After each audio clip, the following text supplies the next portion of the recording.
श्रीपाद राजम शरणम प्रपद्ये. अध्याय 34. शरभेश्वराचा वृत्तांत. आम्ही दोघांनी सतत थोडे दिवस प्रवास केला आणि एका गावात पोहोचलो. प्रवासात आम्ही श्रीपाद श्रीवल्लभांचं नामस्मरण करत त्यांच्या अलौकिक लीलांचं स्मरण करत चाललो होतो. मार्गात आमचं आदरातिथ्य सुद्धा होत असे. कधी बैलगाडी मिळाली, कधी घोडागाडी, तर काही वेळा पायीच चालावं लागलं. असा आमचा प्रवास झाला. आमच्या प्रवासातील मार्गामध्ये श्रीपाद प्रभूंच्या भक्त मंडळींकडून आदरातिथ्य स्वीकारणं चालूच होतं. ही सर्व परोक्ष रूपानं श्रीपाद प्रभूंची लीलाच होती. त्या गावात पोहोचताच एका ब्राह्मणाच्या घरातील सर्व सामान बाहेर फेकत असलेलं दिसलं. त्याची बायको आणि मुलं घरातच होती. या ब्राह्मणानं एका ऋणदात्याकडून म्हणजे सावकाराकडून थोडे पैसे घेतले होते. ते पैसे तो परत करू शकला नाही. एके दिवशी त्या सावकारानं त्या ब्राह्मणास मार्गातच अडवलं आणि त्याच्या भोवती कोळशाने एक रिंगण करून त्याच्या रेघेच्या बाहेर येऊ नकोस असं बजावलं. किती दिवसात माझे पैसे परत करशील ते तुझ्या यज्ञोपविताची शपथ घेऊन सांग असं तो सावकार रागाने म्हणाला. मी आपले पैसे 2 आठवड्यात परत करीन असं ब्राह्मणाने आश्वासन दिलं. परंतु 15 दिवसात तो धनाची व्यवस्था करू शकला नाही. त्यामुळे त्याचा शब्द पाळला गेला नाही. मुदत संपल्यावर धन न दिल्यामुळे तो सावकार ब्राह्मणाचं घर रस्त्यावर आणत होता. ब्राह्मण, त्याची मुलं, पत्नी सगळेच उदास होऊन बघत होते. गावातील सगळे लोक तमाशासारखे बघत उभे होते. त्यांच्यापैकी कोणीही साहस करून त्या ब्राह्मणाला अजून थोड्या दिवसांची मुदत द्या असं म्हणाला नाही. श्रीपादांची भक्ती परीक्षा आणि भक्तांना तारण. श्री धर्मगुप्तांना त्या ब्राह्मणाची अवस्था पाहून कीव आली. परंतु काही सहाय्य करावं तर हातात धन नाही. मी तर निर्धनच होतो. परंतु धैर्य करून म्हणालो, बाबा, या दुबळ्या ब्राह्मणावर दया करून अजून 2 महिन्याचा अवधी द्यावा.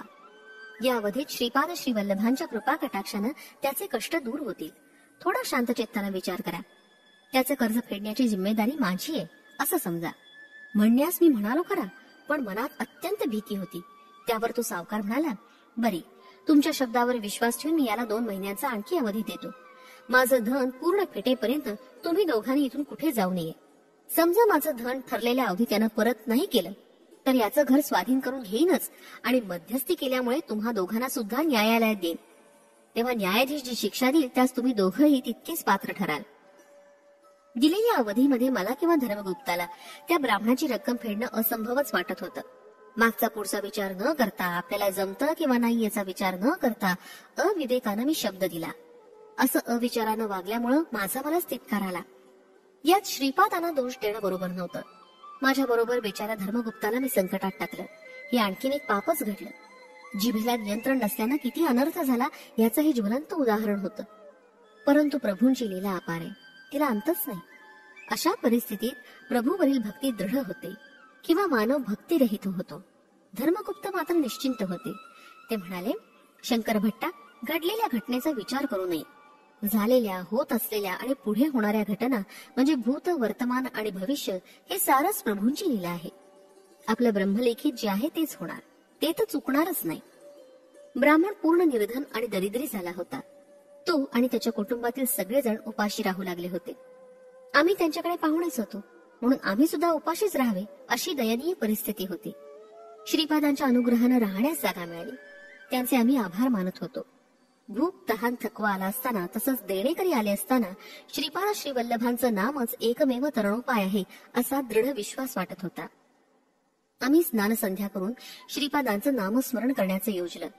त्या ब्राह्मणाच्या घरी देवाजवळ दिवा लावण्यास सुद्धा तेलवात नव्हती. आम्ही श्रीपाद राजम शरणम प्रपद्ये असा जप मोठ्या सुरात म्हणत होतो.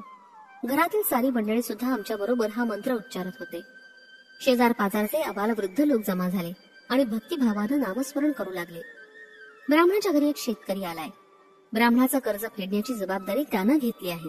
तेवढ्या काळात सर्वत्र बातमी पसरली की मी कुठल्या तरी महापुरुषांचा शिष्य आहे आणि माझ्या दैवी शक्तीनंच ब्राह्मणाचं देणं देण्यासाठी सिद्ध झालो आहे असा त्यांचा समज झाला. मी फार मोठा ज्योतिषी आहे असा साऱ्या गावात त्यांनी प्रचार केला. त्या गावात शेतकऱ्यांच्या पैजा लावण्याचा नाद होता. त्या ब्राह्मणाचं ऋण हा फेडेल का नाही या प्रश्नावर शेतकरी पैजा लावित होते. मी जर ब्राह्मणाचं कर्ज न फेडलं तर आम्हाला न्यायालयात जावं लागणार होतं. माझ्या बरोबर धर्मगुप्त पण संकटात सापडले. माझ्या कोरड्या वाग्दानावर लोक पैज लावत होते. हा एका प्रकारचा जुगारच असल्यासारखा होता. याचं कारण म्हणजे माझा शब्दच होता. काय करावं ते काहीच कळत नव्हतं. अशा परिस्थितीत आम्ही श्रीपादांच्या नामस्मरणाचाच आधार घेतला. माझी ती पण योग्यता नाही असं मला वाटलं. मी एक मोठा ज्योतिषी आहे, दैवी शक्ती संपन्न आहे असा प्रचार होतच होता. परंतु मी मात्र दिव्य क्षण लीला विहारी अशा श्रीपादांचे चरण कमलच मला या संकटातून तारतील या विश्वासानं बसलो होतो. सत्यम विधातुम निजभृत्य भाषितम या नारद मुनींनी श्री महाविष्णूला सांगितलेल्या वाक्याचं स्मरण झालं. नारायणाचे भक्त ज्या शब्दांचा प्रयोग करतात त्या शब्दांना खरं करण्याची जबाबदारी नारायणांचीच असते. त्या ग्रामात शरभेश्वर शास्त्री नावाचा एक पंडित आणि फार मोठा मंत्रशास्त्रवेत्ता राहत होता. त्याच्यावर एका प्रेतात्म्याचा अनुग्रह होता. त्याच्या आधारानं तो भूत भविष्य वर्तमान अगदी अचूकपणे सांगत असे. पैज लावलेले शेतकरी शरभेश्वराकडे आपल्या पैजेचं काय होईल याचा उलगडा करण्यास गेले. ब्राह्मण धन परत करू शकणार नाही असं त्या प्रेतात्म्यानं सांगितलं. यानंतर पैजाने आणखीन जोर पकडला आणि 100 वराहांची पैज लागली. शरभेश्वर शास्त्री मोठा की शंकर भट्ट मोठा याचा निर्णय करण्यासाठी पैज लावणारे फार उत्साहित होते. शेवटी आम्हाला जुन्या वाड्यात येऊन न्यायालयात येण्यास सिद्ध केलं गेलं. त्या ब्राह्मणाला आशेला लावून निराश केलं. धर्मगुप्तानं सुद्धा माझ्याबरोबर संकटात ढकललं. श्रीपाद प्रभूंच्या दिव्य लीलेचा गोढार्थ काय असेल मला काहीच समजेना असं झालं. माझं थोडंफार शिक्षण झालं होतं, परंतु कोणत्याही प्रकारची आध्यात्मिक शक्ती नव्हती. ज्योतिषविद्या तर येतच नव्हती. जप तप योगाभ्यास कठीण असे नियमनिष्ठा यांचं ज्ञान तर अजिबातच नव्हतं. श्रीपादांच्या चरित्र लेखनाचा एका कुतूहलानं मी संकल्प केला, परंतु त्याला पाहिजे असलेली योग्यता माझ्याजवळ नव्हती. माझं यातून रक्षण करून माझा उद्धार करावा, अंतिम सर्व काही आपल्या इच्छेवर अवलंबून आहे अशी आर्त प्रार्थना मी श्रीपाद प्रभूंच्या चरणांजवळ केली. माझ्यात कधीही नसलेलं धैर्य त्यावेळी अचानक आलं.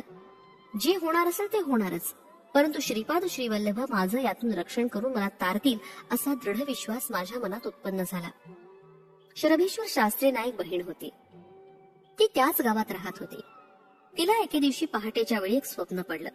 त्या स्वप्नात तिला भयंकर ताप आल्यानं तिचा पती मरण पावला आणि तिला वैधव्य प्राप्त झालं असं दिसलं. तिनं आपल्या भावाला म्हणजे शरभेश्वर शास्त्रींना स्वप्नाचं फळ विचारलं.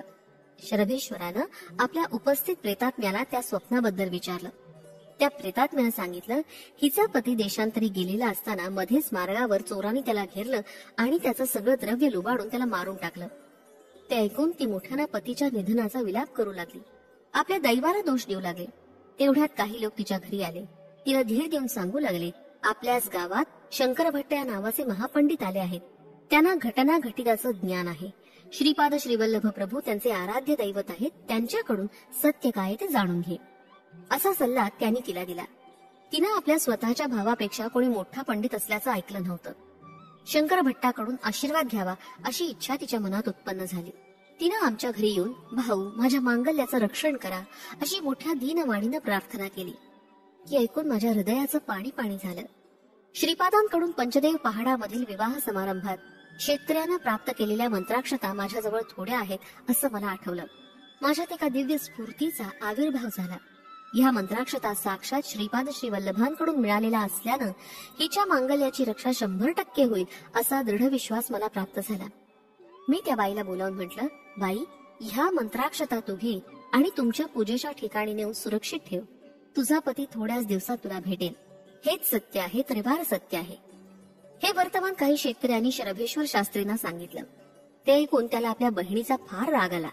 माझा पती सुखरूप घरी परत आल्यास मी त्या गरीब ब्राह्मणांचं देणं तर देईनच, शिवाय शंकर भट्टाला गुरु करून श्रीपाद श्रीवल्लभांचं नामस्मरण आराधना करेन असा तिने संकल्प केला. 3 दिवस गेले. या 3 दिवसात शेतकऱ्यांनी आम्हाला शिधावरे आणून दिला. या शेतकऱ्यांनीच माझ्यावर पैज लावली होती. मी विजयी झालो तर त्यांचा पण विजय होऊन पैजेचे पैसे सुद्धा त्यांना मिळणार होते. 3 दिवसानंतर 4थ्या दिवशी शरभेश्वर शास्त्रीच्या बहिणीचा नवरा देशाटन करून सुखरूप घरी आला. त्या ब्राह्मण स्त्रीच्या आनंदाला सीमाच नव्हती. त्या मंत्राक्षतांच्या बळानच आज माझं सौभाग्य टिकलं अशी तिची खात्री झाली. तिच्या पतीला चोरांनी मार्गात मारण्याचा प्रयत्न केलाच होता, परंतु एका यवन मल्लानं मध्ये पडून त्या चोरांना मारून त्या ब्राह्मणाचं रक्षण केलं होतं. आहा, श्रीपादांचा महिमा अगाध आहे, अमोघ आहे. शरभेश्वर शास्त्रींचा अहंकार नष्ट झाला. माझं ज्योतिष खरं ठरल्यामुळे आम्ही राहत असलेल्या घरच्या मालकांचं ऋण शरभेश्वर शास्त्रीनं सारलं आणि आम्ही दोघांनी त्यांच्या घरचं आदरातिथ्य स्वीकारावं अशी विनंती केली. त्याला आम्ही होकार दिला. शरभेश्वर शास्त्री म्हणाले, बाबा धूमावती देवी ही दशमहाविद्येतली एक आहे. तिचा मी उपासक आहे. ती फार उग्र देवता आहे. परंतु ती प्रसन्न झाली तर रोग शोक या सर्व गोष्टींचा नाश करते. हिचा कोप झाला तर सर्व सुखांचा आणि सर्व कामनांचा ती नाश करते. ह्या देवीला शरण गेल्यास सर्व विपत्तींचा नाश होऊन सर्व संपदांचा लाभ होतो. तिला राग आला तर उपास, भांडणं, दारिद्र्य वगैरे येतात. माझ्यावर त्या मातेचा अनुग्रह आहे. करणी केल्यानं त्रस्त जनांचा उद्धार करण्यास ह्या मातेची उपासना अनिवार्य असते. कल्याणास्तव मी थोडे दिवस विनामूल्य सेवा केली, परंतु थोड्या दिवसानं माझ्या धनाशा निर्माण होऊन मी अधिक धन घेऊ लागलो. हे मातेला आवडलं नाही. याच काळात माझा एका बलशाली प्रेतात्म्याशी संबंध स्थापित झाला. त्याच्या सहाय्यानं भूत, भविष्य, वर्तमान काळाचं कथन करण्याची शक्ती मला लाभली. प्रेतात्म्याची उपासना करूच नये. उपासना केलीच तर त्याच्या शक्तीमुळे मिळालेलं धन प्रजासेवेसाठी गरिबांना, निर्धनांना दान द्यावं. तसं केल्यास प्रेतात्मा नेहमी आपल्या स्वाधीन राहतो. असं न केल्यास तो प्रेतात्मा चुकीचं भविष्य सांगतो आणि त्याच्या साधकांचा अपमान होण्याची परिस्थिती निर्माण करून त्याला निर्धन करतो. एवढंच नव्हे तर जीवा सुद्धा धोका असतो. स्वार्थानं वागल्यास आपल्यातील पुण्य राशींचा क्षय होतो. मग तो प्रेतात्मा आपल्यासाठी कष्टांचे डोंगर रचतो. त्यातून बाहेर पडणं सोपं नसतं. मी अविवेकानं धनार्जन केलं आणि नेहमी स्वार्थच पाहत होतो. त्यामुळेच त्या प्रेतात्म्यानं चुकीचं भविष्य कथून मला संकटात टाकलं आणि माझा अपमान पण झाला. आजपासून तुम्हीच माझे गुरु आहात. कृपा करून आपण मला आपला शिष्य म्हणून स्वीकारावं ही नम्र विनंती. त्यावर मी म्हणालो, बाबा, या प्रपंचाचे, या सृष्टीचे गुरुत्व श्रीपाद श्री वल्लभानच आहे. त्यांच्याशिवाय दुसरे गुरु कोणीही नाही. मी अहंकारानं जर गुरुत्व पत्करलं तर तुझ्या अपमानापेक्षा आणखीन दुसरं काही मला भोगावं लागेल. आम्ही कुरुगड्डीहून येतेवेळी दशमहाविद्यांचं संक्षिप्त वर्णन श्रीपादाने केलं. बाकी उरलेलं ते योग्य वेळी सांगणार आहेत. दशमहाविद्येमधील कालीबद्दल, धूमावतीबद्दल त्यांनी आम्हाला सांगितलंच आहे. बाबा, तू मला गुरु करू नकोस. श्रीपादांना भक्तांना संकटात टाकणं आणि त्यातून सोडवणं म्हणजे एका चमत्कारासारखंच वाटतं. सदा सर्वदा श्रीपादांचं नामस्मरण करणं हेच इह परलोक साधन आहे. श्रीपाद श्री वल्लभांचा जय जयकार असो. फलश्रुती ऋणमोचनांसाठी